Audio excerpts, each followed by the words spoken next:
Merci Monsieur le Président, thank you Michael.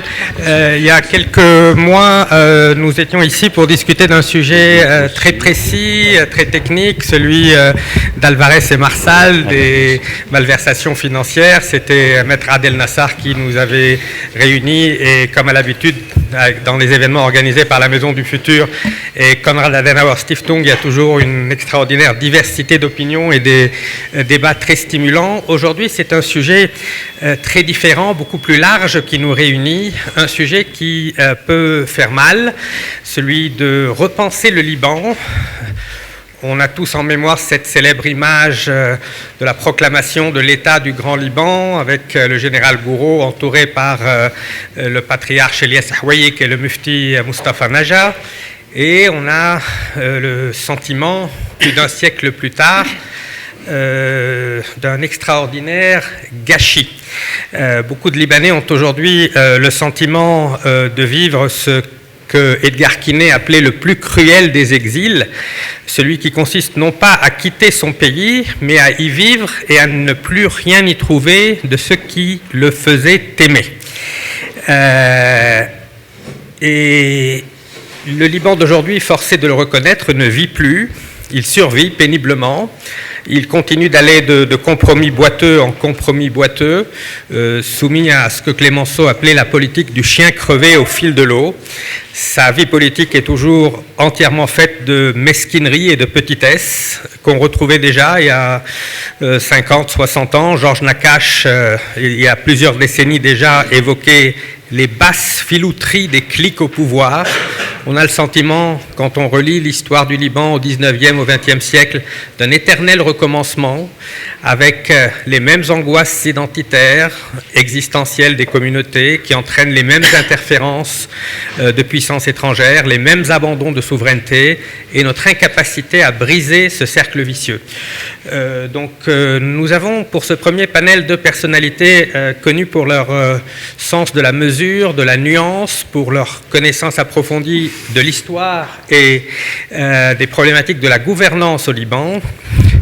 Hier soir, Jean-Paul Chagnolot me disait qu'il connaissait Carole Darer depuis une vingtaine d'années, depuis qu'elle contribuait à la revue Confluence Méditerranée. Donc je me suis creusé la tête pour savoir où est-ce que j'avais connu Carole pour la première fois. Et curieux hasard, c'était ici même à Biarritz, au restaurant Fadel. Et nous avions invité une délégation française et le regretté maître Fares Zorbi, intellectuel réputé et compagnon de route de Rassan Touaini, nous avait invités. Donc nous avions emmené cette délégation française chez Rassan Touaini, qui leur a fait une petite intervention sur la nécessité de maintenir le message libanais. Il a appelé à une nahda libanaise laïque. Il a insisté sur le fait que le Liban était à ses yeux indivisible, et c'est quelque chose qui revient aujourd'hui, qu'il nous revient de réitérer en permanence. Il insistait sur le fait que l'État était incontournable, qu'on devait sculpter la statue de l'État. Et aujourd'hui, énormément de pistes s'ouvrent à nous. Donc, je vais présenter très brièvement Carole et Élie. Ils ont chacun d'entre eux une très riche carrière. Carole a fait des études de droit, mais elle a consacré sa vie à l'écriture. Elle est devenue une romancière particulièrement appréciée en France et au Liban.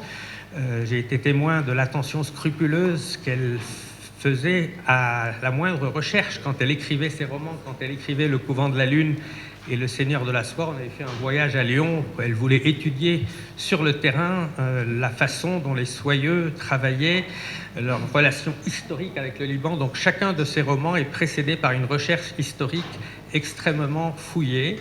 Et Carole est également politologue. Elle a été rattachée au Center for Christian Muslim Understanding de Georgetown et elle a écrit parmi ses essais, on connaît ses romans, Le Couvent de la Lune, Le Seigneur de la Soie, La Princesse des Batignolles, mais il faut également se replonger dans ses essais, notamment celui qu'elle a écrit après la guerre, Bring Down the Walls, sur la nécessité de faire tomber les frontières psychique, de cicatriser. On ne parlait pas à l'époque encore de cicatrisation mémorielle comme aujourd'hui, mais c'était un peu la thématique de son livre. Et donc elle aura aujourd'hui le rôle assez difficile de nous dresser un peu un panorama historique, comment en sommes-nous arrivés là. Elie Fayad est également un journaliste qui suit de très près depuis très longtemps la scène politique libanaise. Il a rejoint l'Orient le Jour dès 1983. Il a ensuite dirigé il a été au bureau de l'AFP à Chypre.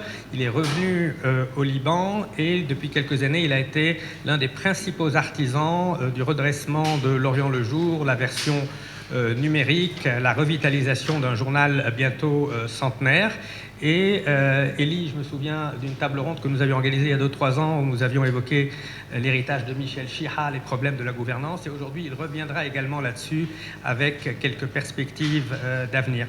Donc, je vais laisser la parole à Carole et à Elie. Ensuite, on essaiera de rebondir. Il y aura certainement énormément de questions à approfondir. Merci beaucoup.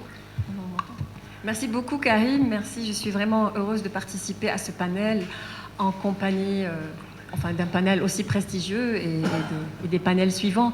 Et merci, Président, de nous convier à cette rencontre qui essentiellement va probablement, certainement s'inscrire dans un esprit critique, parce que pour repenser et reconstruire, il faut bien entendu déjà faire le diagnostic de tout ce qui va mal et des maux dont nous souffrons, mais évidemment en ouvrant sur des perspectives d'avenir, c'est le but.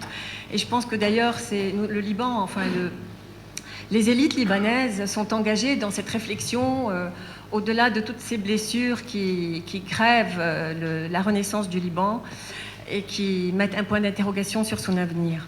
Je suis heureuse d'autant plus de participer à ce colloque au cœur de ce joyau patrimonial et de cette montagne d'où tout est parti. Je suis une fille de la montagne et donc je tiens à revenir à ces sources à chaque fois que je pense et repense le Liban.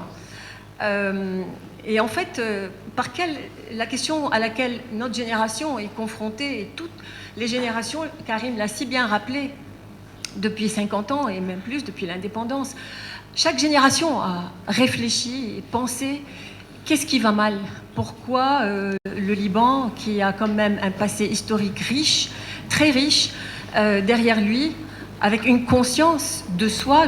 Alors par quel revers de l'histoire, en fait, le premier État constitué du Moyen-Orient,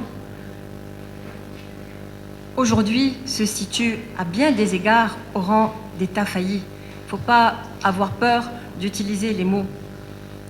Alors que le Liban, jusqu'à la Nahda, avait été d'un niveau d'éducation qui surpassait de loin non seulement la région, qui était vraiment le phare culturel de la région, avec les missions culturelles, religieuses et laïques qui s'étaient implantées dans une compétition franco-britannique, d'ailleurs, qui avait culminé avec l'établissement de l'USJ et de l'EUB. Ce pays qui avait déjà instauré un enseignement obligatoire, laïque, à égalité entre hommes et femmes, avec l'école de Ain Wara et le synode de l'Ouaizé. Donc il était déjà à ce niveau-là d'éducation, qu'il y avait aussi 4 siècles d'émirats derrière lui. Il ne faut pas oublier qu'avant la proclamation de l'État du Grand Liban en 1920, il y avait un embryon d'État au sein de l'Empire ottoman. Et cet État, c'était l'émirat du Liban, avec 2 dynasties qui se sont succédées et qui ont brillé par la tolérance religieuse. 3e point, une tolérance naturelle et non pas instituée, à tel point que les émirs du Liban, notamment Fakhreddin II et puis ensuite l'émir Béchir Chehab et tous les Chehab, cachaient exactement leur religion. On savait que Fakhreddin était né druze, qu'il était entouré de conseillers maronites, que son trésorier était juif, qu'il pratiquait le jeûne et le ramadan. L'émir Béchir également avait pratiqué le jeûne et le ramadan, avait construit une chapelle, et les sujets de ces émirs se demandaient en fait quelle était vraiment leur religion. Étaient-ils druzes, musulmans, chrétiens? Et c'était une philosophie qui consistait à ne pas mettre la religion au premier plan et la communauté, afin que tous les sujets se sentent égaux devant la loi. Tous étaient punis à égalité, rétribués à égalité et participer au paiement de l'impôt à égalité. Alors, que nous est-il arrivé à partir de la création de l'État du Grand Liban? Aujourd'hui, 100 ans après, c'est douloureux de dire repenser le Liban parce que tout est à refaire. On doit repartir à zéro. Reconstruire le Liban, l'État, en droit constitutionnel, la théorie générale de l'État définit l'État par des éléments constitutifs, un territoire, une population et un pouvoir politique organisé qui est l'expression de la souveraineté. Le territoire existe depuis l'émirat. Ce territoire, avec ses provinces qui allaient à un moment donné jusqu'au nord, jusqu'à Latakia et en Palestine, et qui avait été amputé à la suite des conflits confessionnels, on ne va pas revenir dessus, en 1860, à la suite de l'instauration de la Montassarefiya par les grandes puissances européennes, avec un recouvrement de ces territoires en 1920 à la suite du lobbying du patriarche Chouaïk notamment, auprès de Clémenceau, à la conférence de Versailles, et ne l'oublions pas, après une grande famine qui a décimé pendant la Première Guerre mondiale un tiers de la population du Mont-Liban. Une nation. Alors comment une nation se construit-elle? Est-ce par le haut, comme en France, la centralisation à partir des rois et puis la République, l'édit de Villers-Cotterêts pour imposer la langue française, ou est-ce par le bas, avec les révolutions, avec une prise de conscience par le peuple, précédé par le rôle des intellectuels, le siècle des Lumières, etc. Les populations qui se sont agrégées en territoire libanais sont venues spontanément à la recherche de la liberté, toutes constituées de minorités diverses du Moyen-Orient. Et c'est sur ce territoire exigu, mais tellement riche et varié géographiquement et communautairement, qu'elles ont trouvé de quoi vivre ensemble, dans un espace de liberté et de respect de l'autre. Alors, est-ce qu'on a réussi à constituer une nation? Une nation, oui, sur le plan spontané, avec la définition que Renan veut bien en donner, en disant qu'une nation est une âme, un principe spirituel, et que deux choses constituent cette âme. L'une est dans le passé, l'autre dans le présent. L'une est la possession d'un riche legs de souvenirs, l'autre est un consentement actuel, le désir de vivre ensemble, la volonté de continuer à faire valoir l'héritage qu'on a reçu. Je pense que nous avons cette volonté et nous avons ces souvenirs. Alors, qu'est-ce qui se passe? Comment en sommes-nous arrivés à ne pas réussir à créer le citoyen libanais? Je reviens au rôle de l'État. Le troisième point essentiel qui est le rôle de la loi en fait. La loi, c'est ce qui structure la société. Et le pouvoir de l'État est le pouvoir de légiférer et d'exécuter la loi. Aux États-Unis, les États-Unis qui se prévalent d'un melting pot, d'une mosaïque de peuples venus de divers horizons, pour eux, la loi, elle est de l'ordre du sacré, c'est elle qui est le ciment de la société. Alors, la loi au Liban, où en est-elle? Et c'est là peut-être que nous allons un peu creuser en profondeur. C'est la loi qui assure l'égalité et la justice.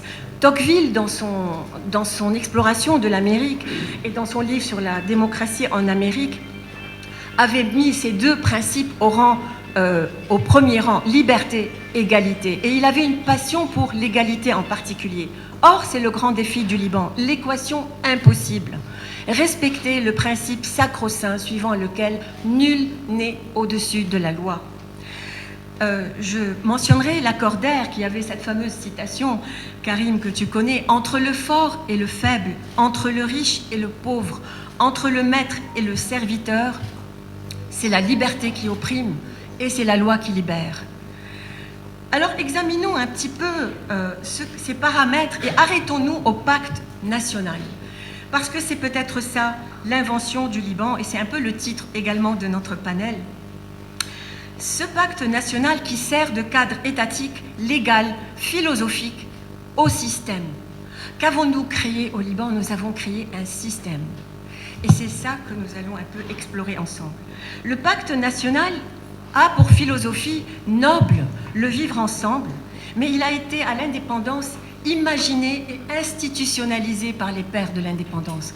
Ce vivre ensemble existait depuis des siècles. Alors ce que nous avons fait à l'indépendance, c'est créer un pacte qui va être à la confluence, à l'intersection de la construction d'une nation et de l'État. Il y a à l'origine le vécu, le vivre ensemble qui existait par le bas, naturellement, entre les Libanais. Et je rappelle, historiquement, il y avait cette institution du Harad, al-Haradiyya, qui liait des familles libanaises de diverses communautés de la montagne, et entre Druzes et Maronites notamment. Et quand quelqu'un d'une famille se réfugiait au sein d'une autre famille parce qu'il était poursuivi par l'État ottoman ou par d'autres, c'était sacré, c'était comme si quelqu'un de la famille venait se réfugier chez vous. Donc cette coexistence par le bas, par l'histoire, a toujours existé. Alors la coexistence et le pacte par le haut, qui a été institutionnalisé à l'indépendance, a deux aspects que je vais explorer rapidement avec vous. L'un élaborant une certaine philosophie démocratique et l'autre économique, purement économique. Celui-là, on n'en parle pas beaucoup. L'on s'est beaucoup intéressé au premier au premier aspect du pacte, c'est-à-dire le vivre ensemble, le modèle, l'idée géniale qui consistait à gérer, à essayer de présider à une sorte de partage de pouvoir, le power sharing, qui est extrêmement important et qui est peut-être le défi de toutes les sociétés arabes, la gestion du pluralisme communautaire, ethnique, religieux dans ce Moyen-Orient. Alors les Libanais ont trouvé cette formule géniale qui est le pacte, le principe fondateur de la République.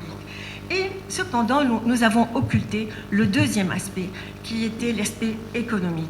Je vais exposer brièvement en pointant ces dérives, parce que nous sommes là pour en parler, que nous savons tous, mais il est bon de mettre des mots, MOTS, sur les mots MAUX, de ce système que la pratique a transformé en hydre à plusieurs têtes. Alors, le système confessionnel libanais, qui a fait coller beaucoup d'encre, y compris la mienne, a été vraiment au cœur de la genèse du système actuel libanais, avec ses avantages et ses inconvénients. Le fameux constitutionnaliste Edmond Rabat avait mis en avant le génie de cette formule de participation au pouvoir de toutes les communautés qui se sont établies au Liban à la recherche d'une liberté et d'une existence juridique. Malheureusement, entre la théorie et la pratique, nous le savons, le fossé n'a cessé de s'élargir au point de pervertir le système. La pratique communautaire a entraîné des dérives, elle a fini par entacher et tronquer la démocratie et a porté du même coup atteinte au concept de citoyenneté. L'épanouissement des personnes a été sacrifié sur l'autel des communautés-nations et le sentiment d'être citoyen d'un État a été relégué au second plan par l'appartenance communautaire. Rabat dit, c'est comme si les communautés étaient les citoyens de l'État et non les individus. L'État libanais, qui ambitionnait d'être une démocratie parlementaire à contre-courant de l'environnement régional autocratique, s'est vite transformé en un énorme pactole disputé par les fromagistes, l'expression est du président Fouad Chehab, les fromagistes des différentes communautés. Alors, exit la démocratie parlementaire, bonjour la démocratie boutique des khadamat, ces fameux services, de la wasta, ce système de patronage infamant pour les hommes et les femmes dignes et compétents, et de la mahsoubiyye, littéralement en français, figurer dans les avoirs de tel ou tel chef. Existe aussi le principe fondamental de la accountability, la redevabilité, sans lequel toute démocratie parlementaire n'en est pas une. L'idée de rendre des comptes aux électeurs n'a jamais effleuré le moindre élu local ou national. À tous les échelons, le principe de la responsabilité présidentielle, ministérielle, parlementaire, administrative a été court-circuité par une fausse assimilation des uns et des autres à leur communauté. Demander des comptes à tel ou tel responsable revenait à mettre en accusation la communauté à laquelle il appartient. Je ne m'attarderai pas sur la fameuse loi de 1959 sur la désignation des fonctionnaires qui a été amendée par Taïf pour les fonctionnaires jusqu'à la fonction de première catégorie et qui représente ce fameux fromage libanais que tous les chefs politiques se partagent, torpillant le choix des hommes sur base de leurs compétences. Je prendrai maintenant le volet économique du pacte national. Le pacte national a induit également une économie de la coexistence. Le partage des biens, des services, du commerce et de la banque, pas seulement du pouvoir. Tout cela allait de soi en fait. Pouvoir politique et pouvoir économique sont liés.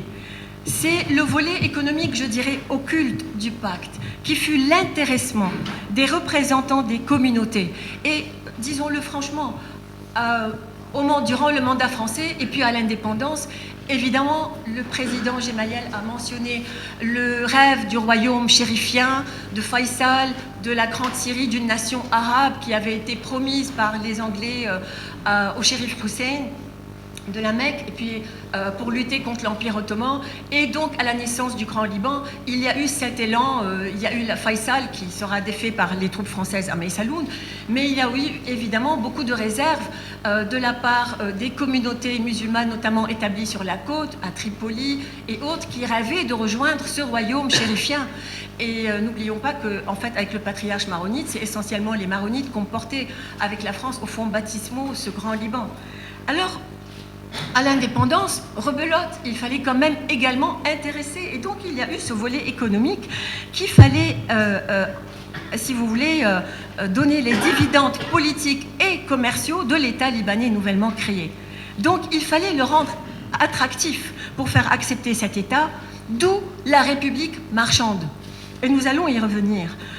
L'on a mis en place une spirale qui va entraîner une corruption systémique, c'est-à-dire liée, intrinsèque au système.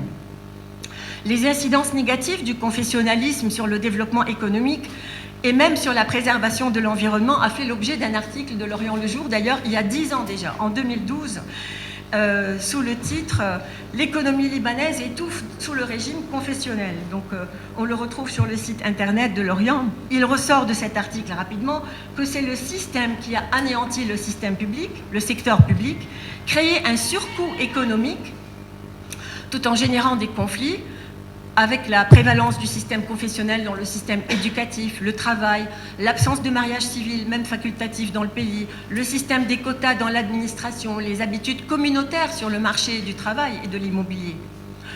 Alors, à l'indépendance, évidemment, s'est mis en place également un État faible par les chefs des principales communautés, basé sur le consensus, de sorte qu'aucune des communautés ne puisse utiliser les institutions officielles et disposer des instruments légaux pour dominer les autres. Hamid Frangillet, dans les années 50, au Cénacle libanais, 1957 spécialement, la conférence intitulée « Quelle mission pour le Liban ?» déjà remettait en cause, s'interroger sur comment les Libanais sont gouvernés, quel Liban, qu'exige-t-il de leurs gouvernants. Alors il prenait l'exemple du député au Liban qui était emprisonné dans un schéma. Visite, baptême, condoléances, services de toutes sortes, khadamat, et un rôle qui devrait échoir, au meilleur des cas, aux municipalités, notamment pour les services, ces khadamat, qui ne sont autres que les obligations de l'État en matière de services publics, en contrepartie de l'impôt payé par les citoyens. Impôt d'ailleurs rarement acquitté et lacunairement perçu par les percepteurs. Le député peut même se retrouver dans des situations où ses électeurs lui demandent carrément de les couvrir et de les aider à contourner la loi, pour ne pas dire à l'enfreindre tout court. Comme le décrit encore Hamid Frangillet, moralement, je le cite, le candidat prend l'engagement de satisfaire des appétits, il devient prisonnier de ses engagements, serviteur d'intérêts particuliers, il n'a plus d'autre souci que de se faire réélire par ses grands électeurs, al-Mafatih al-Intikhabiyya, et ses partisans, et tout ce monde attend en général un profit au détriment de l'État. Conséquence directe, dès l'instant où il demande, le député perd le droit de contrôler la direction générale de l'État. Il n'est plus libre de critiquer, il n'est plus libre de discuter, il n'est plus libre de proposer, il n'a plus le droit que d'approuver. Son rôle de mandataire prend fin, il devient commissionnaire. Fin de citation. 1957. Alors, je vais aller vite pour ne pas trop m'attarder, mais je voudrais passer rapidement sur cette démocratie à laquelle les Libanais ont contribué et dont ils ont été pionniers au Moyen-Orient. C'est les Libanais qui ont été à la base des jacqueries et de la remise en question du système féodal au XIXe siècle. Les premières jacqueries, les Amiyat Lahfed, Anteliès, Tanyous Shahin, etc. Et c'est au Liban qu'ont été créés les 2 premiers conseils municipaux, à Del Amar et à Zahle. La première démocratie avec représentation populaire. Alors pourquoi sommes-nous toujours aujourd'hui rattachés à une mentalité féodale, qui est une démocratie prisonnière des mentalités féodales? Eh bien, ce n'est pas seulement pour critiquer que je pose cette question, parce que historiquement, les Zaïm ont été sous l'Empire ottoman. En fait, c'est les grandes familles qui ont gouverné le Liban et qui ont été le bouclier ainsi que l'instrument de développement économique de cette région du monde. Et donc, quelque part, ils étaient un peu le bouclier face aux janissaires, face à l'arbitraire, face à l'imposition pas toujours équitable. Donc, ce rattachement de l'éthos de la nation aux Ahmad fait que jusqu'à aujourd'hui, on se replie sur les Zaïm en temps de crise et qu'on a bien du mal aussi à remettre en question ce système qui, quelque part dans l'inconscient collectif, est un système protecteur face à un État qui n'est pas toujours jugé comme étant équitable avec ses citoyens. Alors la deuxième question, c'est les voies possibles pour reconstruire l'État. Maintenant qu'une brève autocritique a été faite, je passe sur l'ingérence internationale que le président Gemayel a bien développé tout à l'heure, tout le contexte qui a entravé le développement de l'État libanais depuis la création de l'État d'Israël et tous les drames et les revers qui ont affligé le Moyen-Orient. Les voies possibles pour reconstruire l'État. En ce qui concerne la politique économique, je pense qu'il faut repenser l'État libanais dans ses fondements mêmes, car la crise actuelle frappe de plein fouet les bases mêmes sur lesquelles a été construit l'État, sa philosophie économique et donc politique. La philosophie économique de l'État libanais, on a été à l'encontre de la raison d'être du Grand Liban. Le principe directeur qui a présidé à la naissance de l'État du Grand Liban en 1920, qui consistait à rattacher à l'État naissant, à récupérer les provinces anciennes de l'Émirat pour éviter que la famine ne se reproduise. Dans sa lettre à Clémenceau, le patriarche royal avait écrit « Plus jamais ça, que mon peuple ne connaisse plus jamais la famine », s'il voyait dans quel état, 100 ans plus tard, le Liban se trouve. Il s'agissait d'assurer une certaine autarcie économique et alimentaire au peuple libanais. Au lieu de quoi, on a négligé ces terres, délaissé l'agriculture, l'industrie. On s'est allié entre féodaux de toutes les communautés. Et cette négligence n'était pas communautaire, mais sociale, car les régions mahroumées étaient aussi bien chrétiennes que chiites, musulmanes, sunnites, etc. Et on s'est tourné donc vers les services. Banque, tourisme, importation et transit, rôle d'intermédiaire, de plaques tournantes de toutes les marchandises via le port de Beyrouth.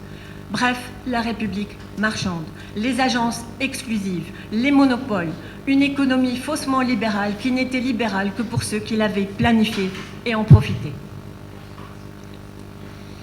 La bourgeoisie économique et bancaire qui en est issue portait au pouvoir ses barons, ou inversement, elle finançait ceux qui légiféraient ou décrétaient les subventions de l'État à tel ou tel secteur et les monopoles. Le pacte national fut travesti en pacte commercial pour le partage des bénéfices du pouvoir. Pour repenser la politique, il faut repenser l'économie, en y ajoutant la dimension, bien sûr, développement durable et environnement, exploitation des ressources naturelles, ces ressources ô combien riches du Liban, qui n'existent nulle part ailleurs au Moyen-Orient, à commencer par l'eau et l'environnement. Car à quoi sert le politique s'il ne doit d'abord assurer la survie et le bien-être des citoyens et être au service de la population? Le politique est là pour gérer l'économique et le social, sinon il devient pure lutte pour le pouvoir, soif de pouvoir. Or, le système libanais a séparé les deux volets de la souveraineté étatique et on le voit aujourd'hui où les luttes d'influence politicienne sont déconnectées volontairement de la réalité et de la souffrance quotidienne des Libanais. C'est un état de suggestion voulu par les politiciens fromagistes qui se servent des besoins économiques, alimentaires du peuple pour les asservir davantage en faisant tout passer par leur patronage et en jetant aux citoyens les miettes de leurs divers monopoles. Il faut donc repenser le pacte. Et le pacte, alors je vais mentionner enfin pour terminer, un grand penseur qui fut un prêtre maronite dans les années 80, 90, 2000, le père Michel Hayek. Il avait beaucoup réfléchi sur le pacte et il avait pensé à séparer le pacte et la formule. Al-Mithaq wa Sira. Le Liban, la démocratie libanaise est d'abord une démocratie du pacte. Et nous entendrons le professeur Antoine Psara, qui est un des champions de cette démocratie consociative et consensuelle du Liban. Un pacte est le fruit d'un consensus entre les grandes familles spirituelles libanaises. Il est le principe porteur, le credo du Liban et de sa constitution. Par contre, la sira, la formule, elle, est changeable, elle est perfectible, elle est au service du pacte qu'elle doit protéger et promouvoir. Elle est donc par nature réformable. Et donc c'est peut-être sur cette formule que nous devons travailler. Cette formule qui est un mode social, une répartition du pouvoir et qui est à la base de la taswiya. C'est la recherche du consensus et le compromis. Et c'est peut-être ça sur lequel il faut aller en gardant le pacte et en travaillant sur cette formule à revisiter. Et enfin, n'oublions pas la nécessité de l'état de droit en essayant de réfléchir à la place de la sécurité sociale, à l'éducation, le rôle de l'éducation pour créer un citoyen libanais, le régime fiscal, parce que quand on ne paye pas des impôts, on a les services que l'on a. Et si on paye les impôts à un État qui n'est pas un État, c'est également compréhensible.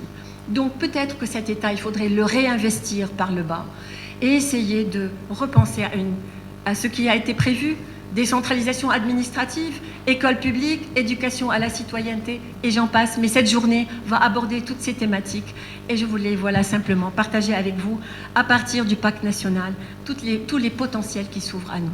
Je vous remercie infiniment pour votre écoute.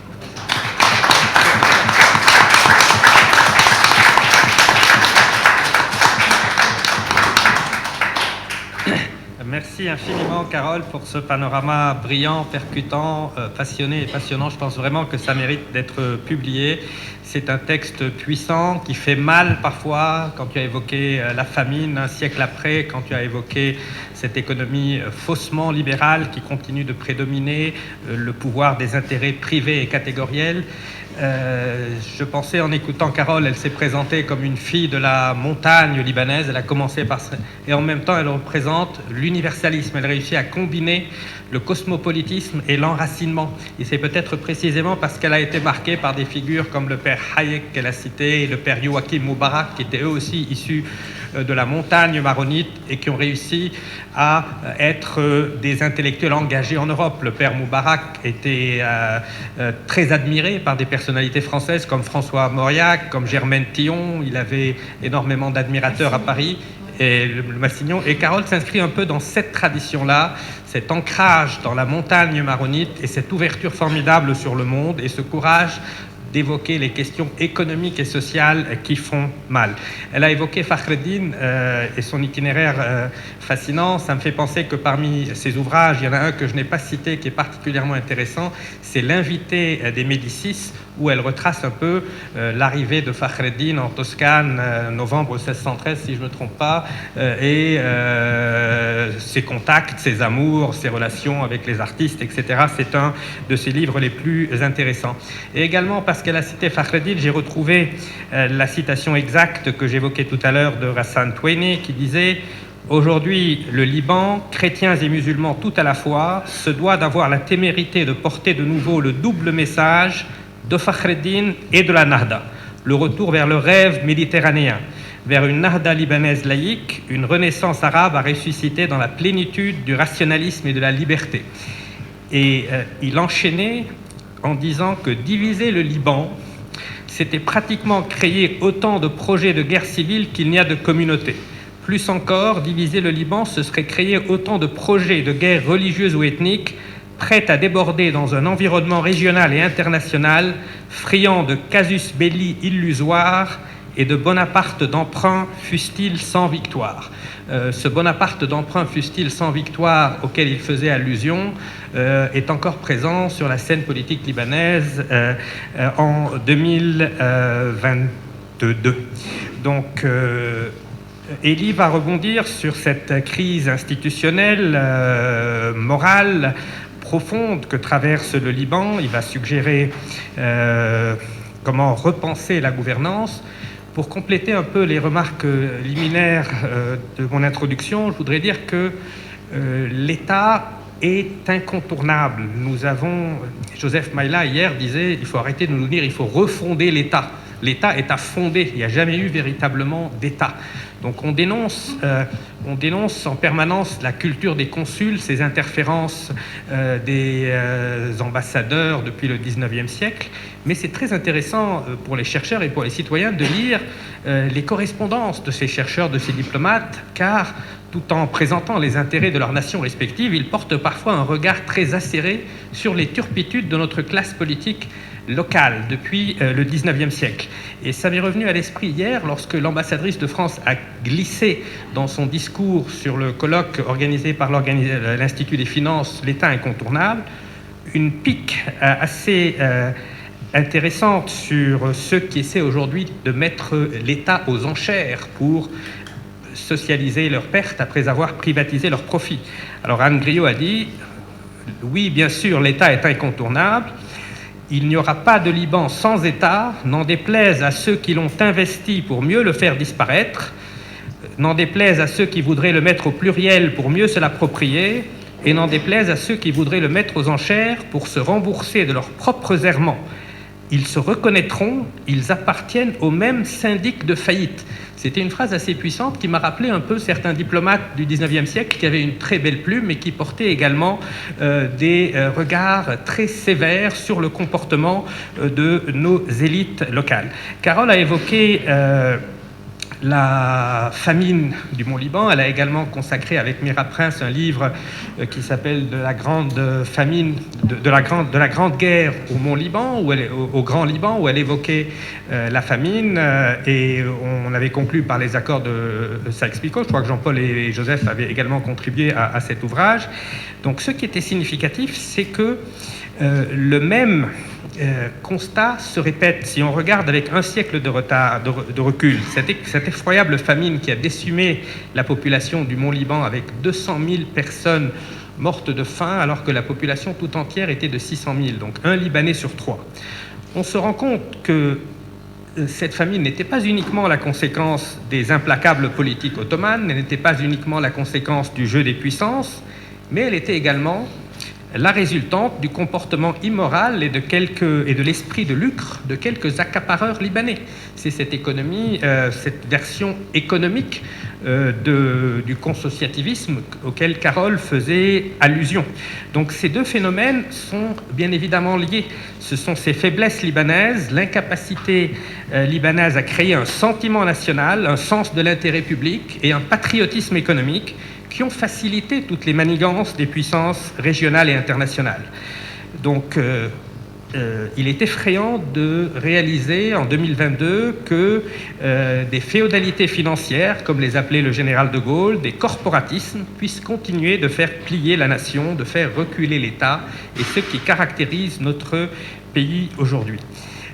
Donc, Elie va rebondir sur les aspects gouvernance de cette expérience libanaise. Le titre du panel, c'était un équilibre instable. Aujourd'hui, je ne sais pas si on peut encore parler d'équilibre instable. On est devenu dans une situation le système est tellement dysfonctionnel, tellement sclérosé que nous avons le sentiment d'être au bord du state collapse. Carole en a évoqué certains symptômes. Donc, Elie, de ton point de vue de rédacteur en chef du principal quotidien francophone libanais, un quotidien qui demeure indépendant de toutes les puissances étrangères et de toutes les puissances financières, comment est-ce que tu vois l'éventuel renouveau du système politique libanais compte tenu de ce diagnostic sans appel qu'a dressé Carole? Merci. Bonjour. Donc je remercie les organisateurs et notamment le président Gemayel ici présent de m'avoir invité et à travers moi d'avoir invité cet observateur assidu et engagé de la vie politique libanaise depuis bientôt 100 ans, qu'est Lauriane Lejour. Bon, au début, je voudrais simplement dire à Carole que moi, je suis un enfant de la ville et néanmoins fier d'être allié, comme l'avait dit l'historien Kamal Salibi, donc cette alliance entre la ville et la montagne qui a fait le Liban moderne, qui a créé le Liban moderne. Donc voilà. Alors, avec votre permission, je vais axer mon intervention, qui est beaucoup plus modeste, je le dis dès à présent, que celle de Carole, sur une description rapide de la problématique posée par la gouvernance politique, par l'évolution de la gouvernance dans ce pays. Je vais commencer par une anecdote que j'ai reprise quelquefois dans mes articles et qui pourrait être totalement inattendue. N'en est pas moins une illustration éloquente de l'évolution de la gouvernance à la libanaise. Il y a un peu plus de 10 ans, un tout nouveau président de l'Olympique de Marseille, c'est un club de football, tenait sa première conférence de presse. Interrogé par les journalistes sur le point de savoir comment il avait l'intention de diriger le club, il a eu cette réponse énigmatique, ni à l'africaine, ni à la libanaise. Alors, les journalistes présents n'ont naturellement rien compris. Prié de préciser sa pensée, il dit à peu près ceci. À l'africaine, cela signifie que je dirige tout seul, que je partage mon pouvoir avec personne. À la libanaise, cela veut dire que tout le monde est là, que tout le monde décide, et au final, que rien ne se décide. En somme, le ventre mou de la démocratie. De fait, ce président d'un club de football venait de résumer en quelques mots ce qui fait la particularité du système politique libanais, du moins dans son application actuelle. Alors, dans le monde, il y a en gros deux types de gouvernements, les démocraties, certes imparfaites, et les régimes autoritaires sous toutes leurs formes. Je pense qu'on peut dire que le Liban n'appartient pas ou n'appartient plus ni à l'une ni à l'autre catégorie. C'est peut-être aujourd'hui, sur les plus de 200 États reconnus par les Nations Unies, le seul à répondre de manière quasi totale à cette particularité. En a-t-il toujours été ainsi? Je ne le crois pas, même si la lente descente aux enfers, commencée depuis pratiquement les premières années de son indépendance, s'est accompagnée d'une dérive constante de la gouvernance libanaise jusqu'à parvenir à cette sorte de loya jirga à l'afghane, les chefs de tribu, officiellement consacré par l'accord de Doha en mai 2008, suite à un coup de force milicien mené en réaction à une tentative de l'État libanais de recouvrer ses droits régaliens. Comme je l'écrivais récemment dans un portrait de Nabih Berri à l'occasion de sa énième réélection à la tête du Parlement, c'est ce dernier, c'est lui, qui a le mieux expliqué la philosophie consensualiste de Doha. Selon lui, un mauvais accord entre Libanais est désormais préférable à la meilleure des lois. Autrement dit, que si les 5-6 chefs s'entendent entre eux sur quelque chose, ce quelque chose devient, lui, la loi, et non plus la loi. C'est ça qui nous gouverne officiellement depuis 14 ans. On est loin, très loin de la démocratie parlementaire tempérée par le confessionnalisme politique tel que conçu et voulu par les pères de la Constitution, en particulier par Michel Chiha. On y revient. Se rendre compte de cette distance entre ce qui était censé être le système politique, entre sa vocation initiale, si l'on veut, et sa réalité actuelle, n'est pas seulement un exercice intellectuel. Pour paver la voie à toute réforme de l'État libanais, et Dieu sait combien les réformes sont nécessaires, à plus d'un plan, il faut impérativement lever la confusion toujours entretenue à ce sujet dans l'esprit des Libanais, donc entre le système tel qu'il était censé être, la philosophie du système à la base et son application actuelle. Alors, il faut lever la confusion dans l'esprit des Libanais, que ce soit du fait de l'ignorance des uns, de l'intérêt politicien des autres, ou des considérations idéologiques des troisièmes.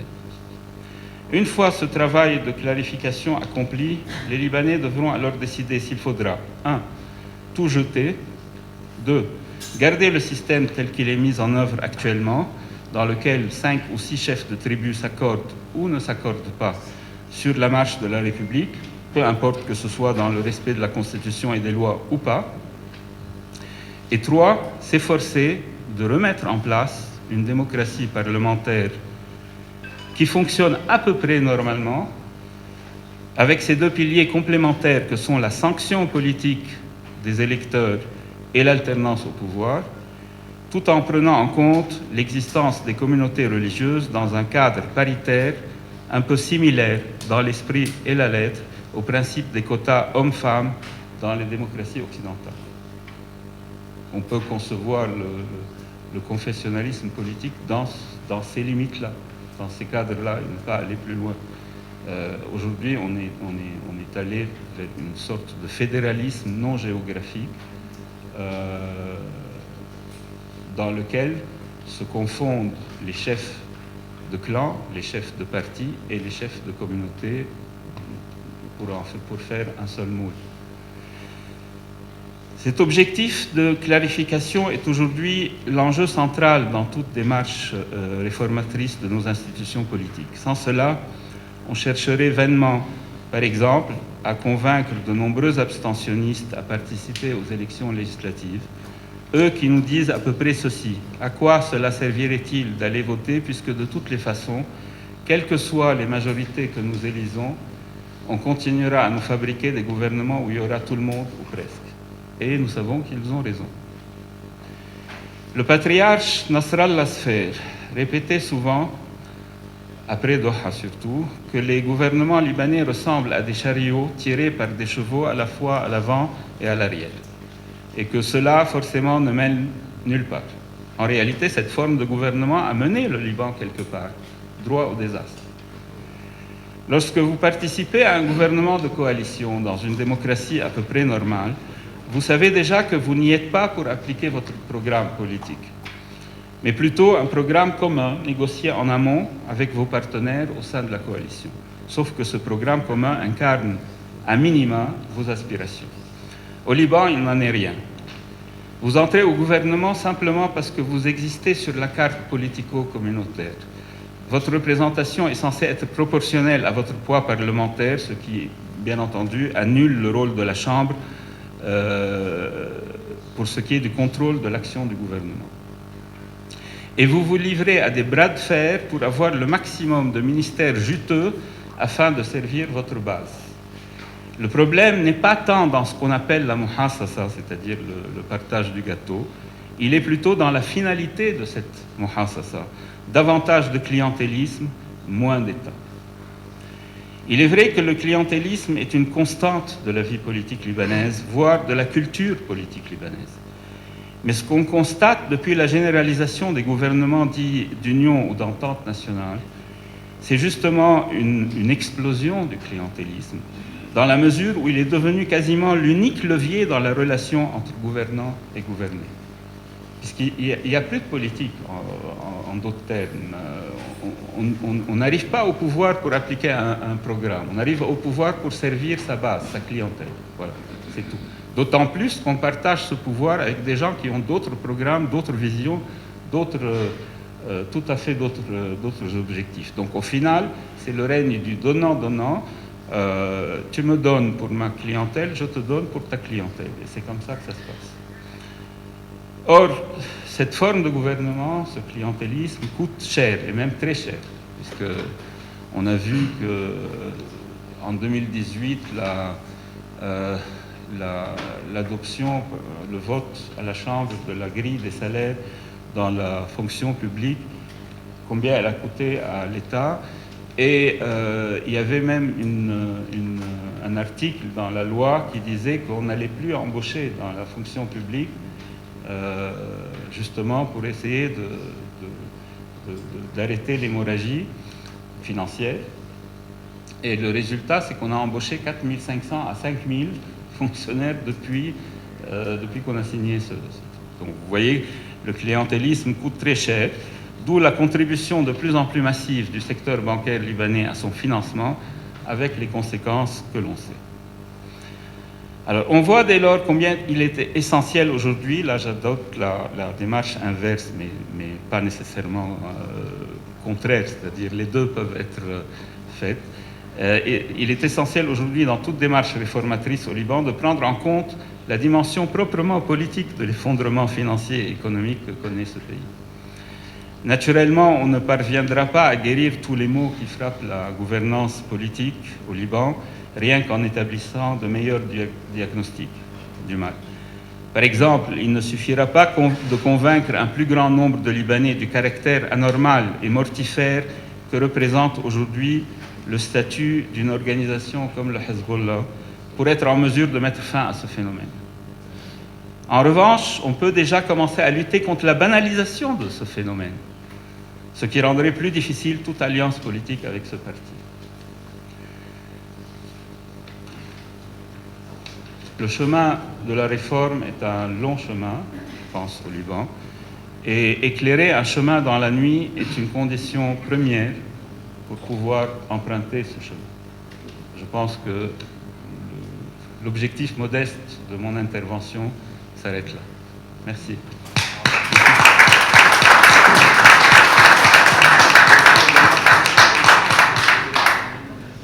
Merci beaucoup, Élie, pour cet exposé qui vient en complémentarité parfaite de celui de Carole. Tu as bien fait de commencer par rappeler cette anecdote de l'ancien patron de l'Olympique de Marseille, Dacier. C'était très révélateur parce que ce qui avait créé la polémique à l'époque, c'est que Dacier avait succédé à un président de l'OM qui était d'origine africaine, Pape Diouf. Donc quand il dit gestion ni à l'africaine ni à la libanaise, on a tout de suite pensé qu'il était en train d'envoyer une pique. Et ce qui a rendu l'affaire encore plus sensible, c'est que, vous savez, la blague un peu raciste qui circulait en France, c'est que Marseille était devenue la première ville arabe du Paris-Dakar. Donc, comme il y avait une forte communauté arabe, forte communauté libanaise et beaucoup d'Africains, cette polémique, on en a parlé pendant 6 mois. Mais en effet, c'est assez révélateur parce que la question est de savoir, au-delà de l'anecdotique, est-ce que le problème est dans le mode de fonctionnement, dans les institutions ou dans la pratique ? Donc je suppose que le second panel va aborder cela, mais aujourd'hui nous en sommes arrivés à un tel degré de paralysie, d'effondrement de l'État qu'on ne peut plus se permettre le luxe de débattre pour savoir si le problème vient de la démocratie consociative elle-même, du confessionnalisme lui-même. Tout a été perverti, les mots n'ont plus aucun sens, cette démocratie consociative. À l'époque, il y avait un débat entre ceux qui disaient que le problème était philosophique, le problème était substantiel. C'est revenu dans le récent ouvrage de Nawaf Salam. Il inclut de nouveau une petite pique. Il dit les défenseurs du maintien du système confessionnel se prévalent souvent du modèle de la démocratie consociative, cette démocratie de concordance, et ils oublient que les partisans, ils oublient de nous rappeler que la majorité des auteurs qui ont pensé le modèle consociatif disaient eux-mêmes que ce système ne pouvait servir qu'à titre exceptionnel, qu'à titre transitoire, et que l'un de ses principaux défauts était sa rigidité, source de stagnation politique. Donc ça, c'était un peu la remarque de Nawaf Salam sur ce débat. Mais je dirais, on n'en est plus là aujourd'hui. On est dans une situation où il faut entièrement repenser, refondre les institutions. Nous sommes face à des institutions tellement décrépites qu'elles ont permis à des partis politiques, à des puissances étrangères de faire main basse sur le Liban. Elle a conduit à notre mise de facto sous tutelle, à des abandons de souveraineté quasi permanents. Donc je pense qu'il y a un point sur lequel vous vous rejoignez, c'est que chacun d'entre vous a pointé les problèmes structurels, les problèmes de fond. Et c'est important parce qu'il y a encore beaucoup de gens au Liban qui pensent que la solution ne peut venir que d'un sauveur, d'un homme fort, d'un homme providentiel. Or, on a tous réalisé aujourd'hui que le salut ne peut venir que de l'édification d'institutions solides, de l'édification d'un État. Car c'est le pays tout entier aujourd'hui qui est saisi par des angoisses existentielles. On est en train d'assister, comme je l'ai dit en introduction, à la disparition progressive de tout ce qui faisait le charme du Liban, sa grandeur, sa raison d'être. Le problème, c'est que ces hantises existentielles de chaque citoyen, de chaque communauté, sont en passe d'hypothéquer l'avenir du Liban lui-même. Les Libanais sont tétanisés par une série de peurs qui les empêchent d'envisager sereinement l'avenir. La peur est mauvaise conseillère.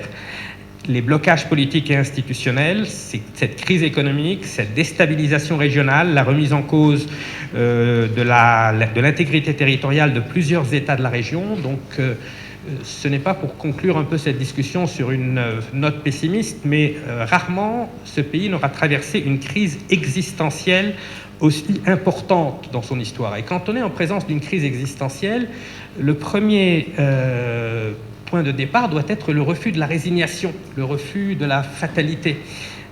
Carole me disait hier, le problème, on est étonné de voir qu'il n'y a pas un plus grand sursaut de la population libanaise. Pourquoi est-ce que nous ne serions pas tous un peu devenus un peu complices par notre passivité? Et en effet, si des États dans l'État ont pu apparaître au Liban, aujourd'hui on parle d'État dans l'État à propos du Hezbollah, dans le passé on parlait d'État dans l'État à propos de l'OLP, le plus juste c'est que ce sont des États dans un non-État. C'est précisément parce que nous avons été incapables d'édifier un État, de faire respecter les lois les législations les plus mineures. Si on est incapable de faire respecter les lois aussi basiques que l'interdiction de fumer dans tel ou tel local, comment vous voulez tenir tête à des milices armées soutenues par des puissances étrangères? Donc tant que nous n'avons pas sculpté cette statue de l'État, pour reprendre la phrase que le général de Gaulle avait évoquée dans un discours d'ailleurs au Liban, à l'université Saint-Joseph, il avait dit aux Libanais: vous avez énormément d'atouts, vous avez une richesse, votre jeunesse est ouverte sur le monde, il vous appartient de construire un État, d'édifier des institutions qui soient suffisamment solides pour tenir tête aux intérêts privés et catégoriels. Malheureusement, 90 ans après ce discours, nous avons été totalement capable de le faire, à l'exception de la période peut-être des années du mandat du président Chehab, que le président Gemayel et Carole et Elie, je crois d'ailleurs, ont évoqué. Donc, s'il y avait une telle estime, si le général de Gaulle avait une telle estime pour le président Chehab, c'est qu'il avait perçu chez lui ce désintéressement, ce sens de l'État qui était pour lui des valeurs cardinales. On avait chez les deux hommes un même attachement à l'importance de la Constitution. C'était des militaires, mais des militaires qui avaient suffisamment de vision pour comprendre l'importance des institutions, de la Constitution. La Constitution de 1958 a offert à la France une remarquable stabilité, et au Liban, Fouad Chehab était toujours connu pour dire « que dit le livre » Shubi'ul Kitab. Et aujourd'hui, je crois que pour recouvrer notre souveraineté nationale, pour repartir à zéro après un siècle pour rien, pour reprendre la formule de Gérard Khoury et Lacouture dans leur ouvrage, c'est précisément d'abord par le refus de la résignation, par le courage de reprendre le collier même lorsque tout semble perdu, lorsque tout espoir semble anéanti.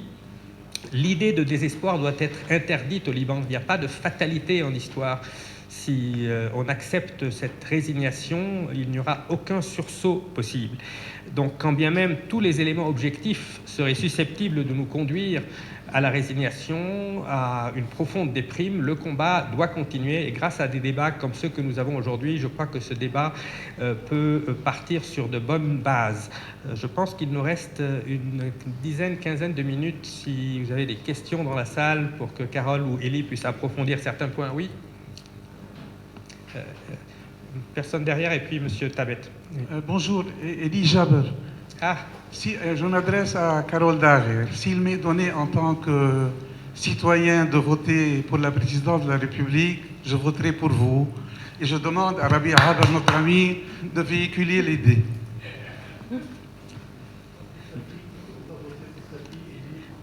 Ah. Je ne suis pas suicidaire, mais je vous remercie pour ce compliment. Ibrahim Tabet.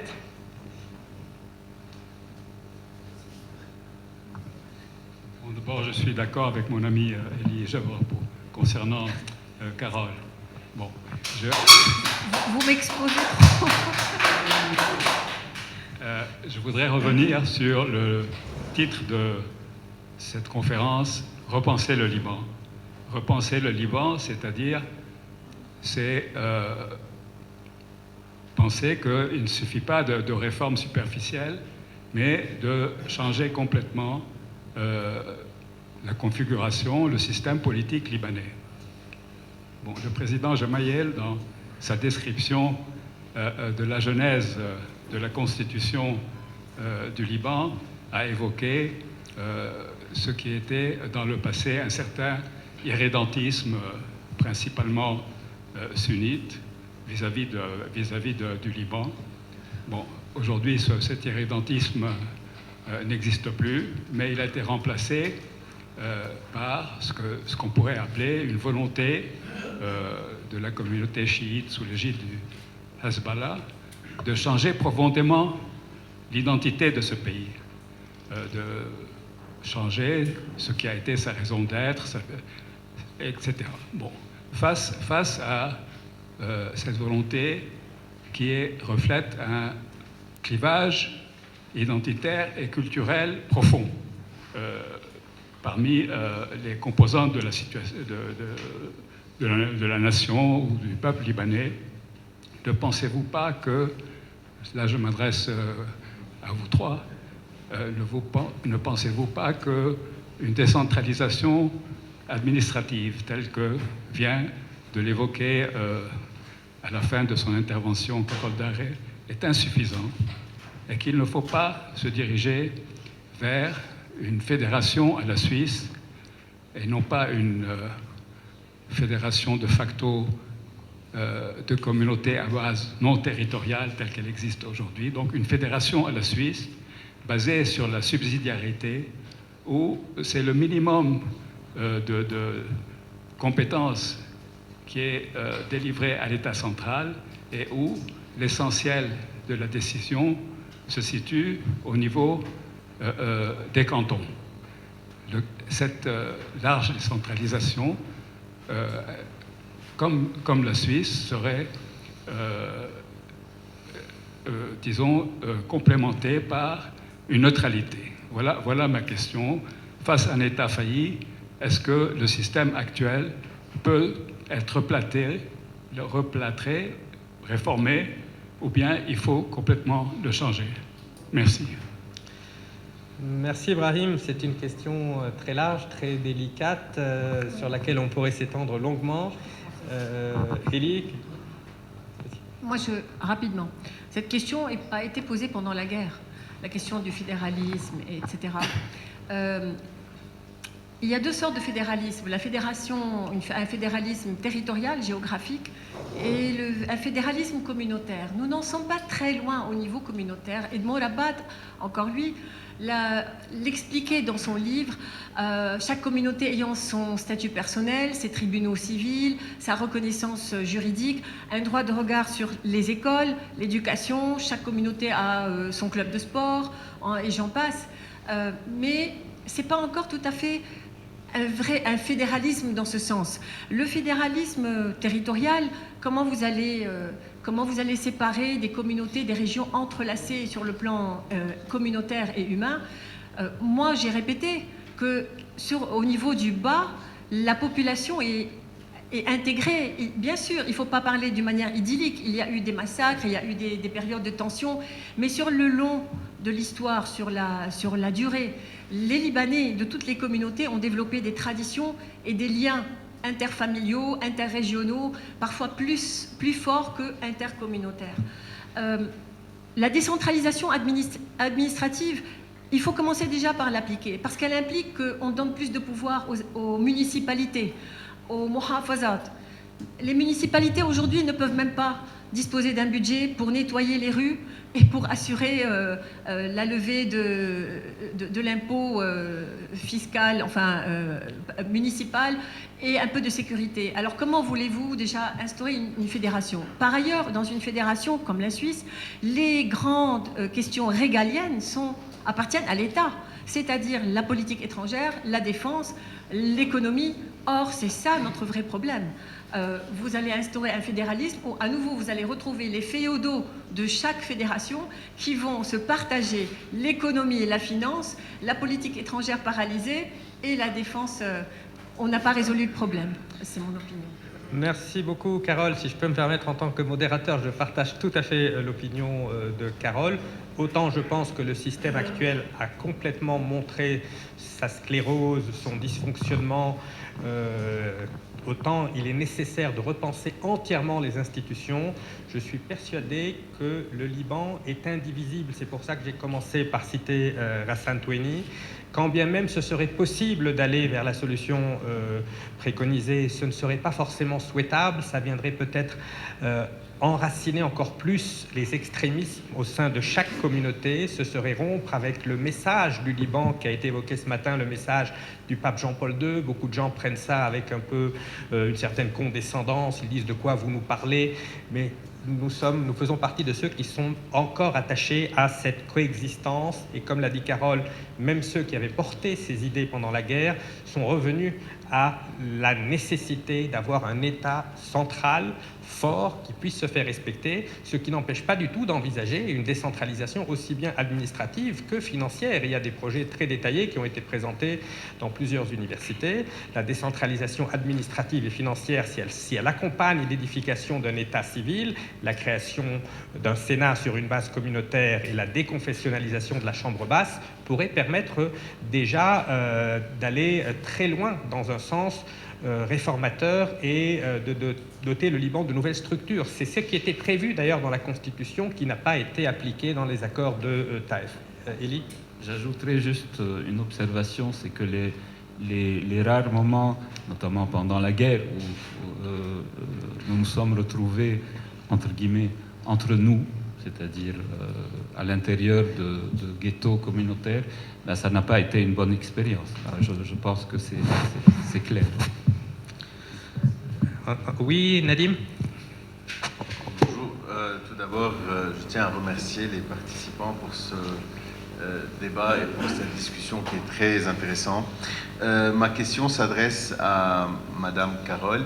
Juste rapidement, vous avez fait la distinction entre le MISAC et la Sierra, entre le pacte et la formule. Juste, est-ce que vous pourriez donner les composantes de chacune et quelles sont véritablement les différences entre les deux? Parce que beaucoup de gens font l'amalgame, déjà. Et la deuxième partie de mon intervention consiste, non pas dans une question, mais dans un comment dire, juste un petit commentaire concernant la démocratie et la liberté. Je crois que nous parlons beaucoup de démocratie, nous parlons beaucoup de liberté, mais nous ne connaissons pas le prix de la démocratie et de la liberté. Je crois que nous pensons que ce sont des mots et des valeurs acquises, alors que c'est quelque chose qui se défend au quotidien. Et aujourd'hui, malheureusement, l'éducation de la démocratie et de la liberté n'est pas bien inculquée au Liban. On parle beaucoup de démocratie sans savoir c'est quoi. Et plus encore, ayant été législateur et député depuis 2009, j'ai un peu aussi suivi l'évolution du Parlement précédent et j'ai lu beaucoup de participation des grands législateurs avant-guerre. Et je peux vous dire que la législation au Liban aujourd'hui ne se fait plus. On ne fait plus de lois, on fait du populisme. Et malheureusement, aujourd'hui, il y a beaucoup de députés. C'est vrai, nous avons 128 députés, mais nous n'avons plus de législateurs. Je fais partie de la commission de la commission de justice et administration au sein du Parlement, et j'ai vu l'évolution. J'ai vu comment des parlementaires qui étaient véritablement des vrais législateurs ne le sont plus. Et le grand exemple de cette évolution, c'est la loi électorale. Aujourd'hui, lorsque le débat de la loi électorale et parlementaire a eu lieu au Parlement, nous n'avons pas discuté la source même du pouvoir. Aujourd'hui, est-ce que cette loi électorale que nous avons, est-ce que le Parlement, à la base, est-ce qu'il représente le peuple? Il représente les géographies? il représente les confessions ou bien il représente les partis politiques. Nous avons fait une loi hybride sans même discuter cela. Nous avons fait une loi hybride parce que les gens considéraient que c'était des quotas qu'on voulait se partager. Mais l'essence même du Parlement, l'essence même de la souveraineté, l'essence même du pouvoir, qui était le pouvoir, qui à mon avis est un pouvoir qui revient, et la souveraineté revient au peuple, à la géographie, nous n'avons pas discuté. Et c'est pour ça qu'aujourd'hui nous avons une loi qui à la fois représente les partis politiques et à la fois représente les confessions sans savoir laquelle prévaut sur l'autre. Et je crois que cette éducation et ces valeurs de démocratie et de liberté, c'est ce qu'il faut véritablement apprendre et préserver aux jeunes et aux générations futures pour pouvoir préserver le Liban dans notre valeur actuelle et surtout pour pouvoir faire ce genre de débat dans le futur. Merci. Beaucoup de points très importants parce que le législateur qui vient nous confirmer ce que nous pressentions comme observateurs, que le Parlement n'est plus en mesure de jouer son rôle, qui est de légiférer, de contrôler, et n'est même plus ce que, à l'époque, les constitutionnalistes britanniques, Walter Bagehot, il disait le Parlement, c'est d'abord un forum de dialogue permanent. Donc, un forum de dialogue, on est là pour légiférer, pour contrôler. Aujourd'hui, on a le sentiment que c'est devenu une chambre d'enregistrement. Les décisions sont prises par les membres de cette oligarchie consociative qu'on a, et le Parlement est là uniquement pour les entériner. Carole, est-ce que tu rejoins ce diagnostic et est-ce que tu as... Oui, et je vais répondre également à la question du pacte et de la formule. Le pacte, la démocratie du pacte, c'est vraiment, si je dirais, le premier, le pacte, c'est le pacte de coexistence en fait, il a pour fondement la liberté. C'est-à-dire, c'est un pacte entre ces communautés, ces minorités chrétiennes et musulmanes qui se sont retrouvées sur ce territoire exigu, à l'ombre de ces montagnes, pour être un peu poétique, mais c'est la réalité géographique et historique, pour respirer l'air de la liberté et voir ensemble comment construire un État en associant tout le monde à cette décision, à la décision. Donc le pacte relève aujourd'hui, après des siècles de coexistence et après l'indépendance et 100 ans d'échec de construction de l'État, il relève du symbole inaliénable.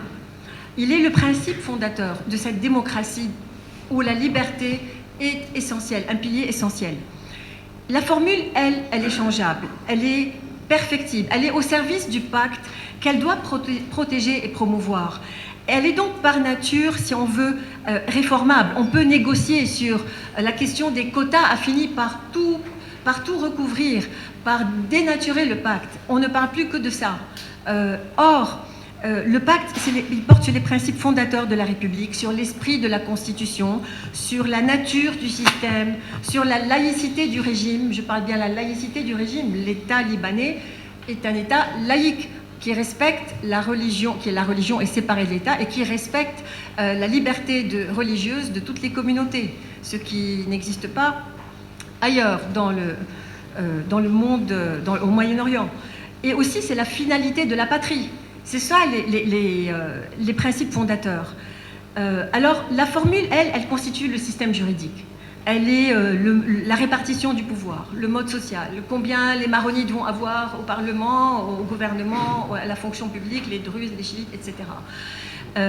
Et c'est l'un des principes d'une démocratie comme le nôtre, c'est-à-dire la souveraineté, la liberté, l'économie libérale, mais encore, il faut la repenser, comme j'en ai beaucoup parlé, c'est la recherche du consensus. On a versé dans trop de consensus jusqu'à ce que c'est devenu le compromis, la taswiya.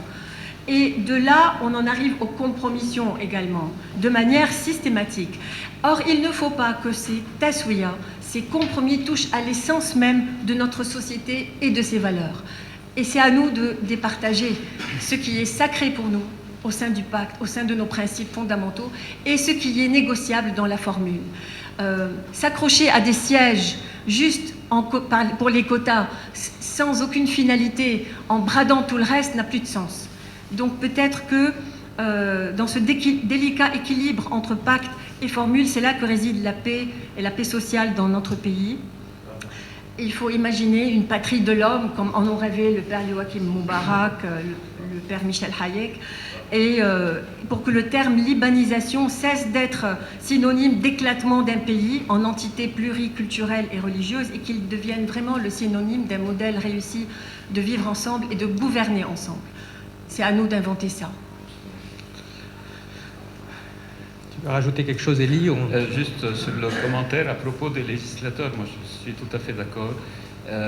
En plus de ce que j'avais dit dans mon intervention sur le fait que les gouvernements d'union nationale et le fait que la représentation proportionnelle des blocs et des groupes parlementaires au gouvernement détruisent toute la fonction du Parlement. En plus de ça, il faut ajouter la loi électorale actuelle, fondée sur la proportionnelle. La proportionnelle, il est clair que la proportionnelle ne fonctionne correctement que dans des pays où il y a une culture de parti politique. Ici, au Liban, il n'y a pas de parti politique au sens où il y a une culture de programme politique. Il y a beaucoup plus des individualités. Il y a le système de la za'an, c'est-à-dire des chefs. Et donc, ça veut dire qu'on est beaucoup plus aouniste que CPL, jomblatiste que PSP, etc. Donc, à partir de là, la proportionnelle est faussée. Elle est nécessairement faussée parce que la culture même de la proportionnelle, c'est une culture de parti. On vote pour des programmes. À la limite, dans un pays comme l'Allemagne, les électeurs ne connaissent même pas peut-être leurs élus. Ils votent pour un parti. Ils votent pour le Parti social-démocrate, pour la démocratie chrétienne, pour les Verts, beaucoup plus que pour des choses. Au Liban, c'est très loin de la culture libanaise, ça. On vote pour quelqu'un. Même à l'intérieur, même dans la proportionnelle, les gens continuent de se dire « Ah bah tiens, celui-là a eu 50 voix, comment il est élu député alors que son adversaire a eu 5000 ?» C'est parce que tout simplement la logique du système du scrutin, du mode de scrutin proportionnel dépasse les individus. Mais c'est très loin de la culture libanaise. Donc ce qui fait que le résultat est que les gens qui arrivent au Parlement, pour la plupart, ne sont plus que des sortes, je ne veux pas utiliser un terme péjoratif, mais c'est presque ça, des pions au service de leur chef de file. Donc ce qui réduit d'autant plus le rôle de législateur. Juste un dernier mot, un exemple concret pour la formule. Pourquoi est-ce que, par exemple, on n'adopte pas définitivement les recrutements à la fonction publique en vertu des mérites et de la compétence? Mais rien que ça, c'est déjà révolutionnaire de l'appliquer, de le penser et de le dire. En quoi ça porte atteinte au pacte de la coexistence? Vous voyez? Donc, c'est comme si on torpillait les quotas des uns et des autres. Et qu'il y ait 10 chiites à une fonction et qu'il n'y en ait pas de maronites, ou 10 grecs catholiques et qu'il n'y ait pas de sunnites. Où est le problème s'ils sont là pour servir l'État et les citoyens? C'est peut-être ça déjà, en secouant un peu le cocotier et en cherchant un peu à révolutionner la formule, tout en préservant le principe du pacte et de la coexistence, qu'il y ait quand même un équilibre entre les communautés. Très belle conclusion. Merci Carole. Nous avons réussi à respecter le délai. Je retiens ces mots de la fin. Coexistence et secouer le cocotier. Si on arrive à maintenir ces deux fronts, à se battre sur ces deux fronts, nous aurons déjà accompli une partie du chemin. Merci à tous. Malheureusement, nous devons prendre un break pour ne pas empiéter sur le deuxième panel, mais vous aurez la priorité pour les prochaines questions. Merci.